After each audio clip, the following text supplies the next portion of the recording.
Hi, it's wonderful to see all of you. My name is Steve Norris. I live in Asheville, North Carolina, about 250 miles away. You might ask, why did somebody come 250 miles here for a short press conference?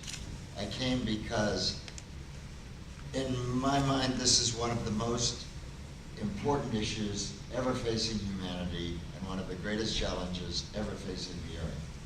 And it also, of course, is something that threatens people directly. And some of you, in the work I've been doing here in the last few months, have become my friends. And I know it threatens you. I also have, although I know I look very young, I have grandchildren and great-grandchildren.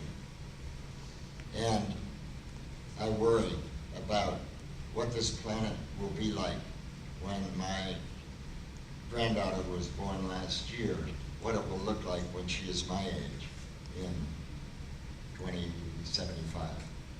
And so I am, like Jennifer just said, I am compelled to act. It is an act for me of caring and love for my family, for the Earth, and for all the creatures, including us people on the Earth. Now, I belong to an organization. One of the reasons I'm here is I belong to an organization called Beyond Extreme Energy. You can tell just by the name of that organization what it's about. To say succinctly what it's about keeping fossil fuels in the ground.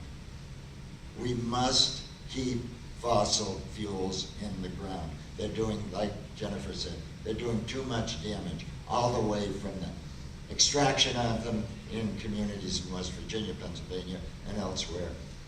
And they're doing incredible damage when they're shipped in pipelines, like the one we're trying to stop, and they do incredible damage when the fossil fuels are burned. And we all know about coal ash and what happens after it's burned. So we've got to stop it. Beyond Extreme Energy is committed to stopping it. We have done most of our work at the Federal Energy Regulatory Commission, which, if you don't know about it yet, if you stay involved with this pipeline struggle, you will learn about FERC, the Federal Energy Regulatory Commission. It's one of the most powerful regulatory agencies in the country or in the world, and guess what? FERC has been captured by the fracked gas industry. So I actually have a banner on my car that says, "Rubber Stamp Rebellion." FERC is a rubber stamp agency. Beyond Extreme Energy had what we call the Rubber Stamp Rebellion in May. We are rebelling against this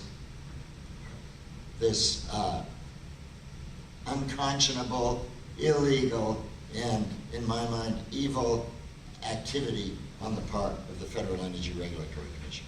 We're doing everything in our power to turn that around. It's going to be incredibly, it was tricky even a month ago. It's going to be much trickier in the next couple of months because Mitch McConnell, who you all know is a U.S. Senator, he's the chief cheese in the Senate. Mitch McConnell has said he's going to appoint one of his aides to the commission during the lame duck session, in other words, before the end of January. His aide eats coal for breakfast.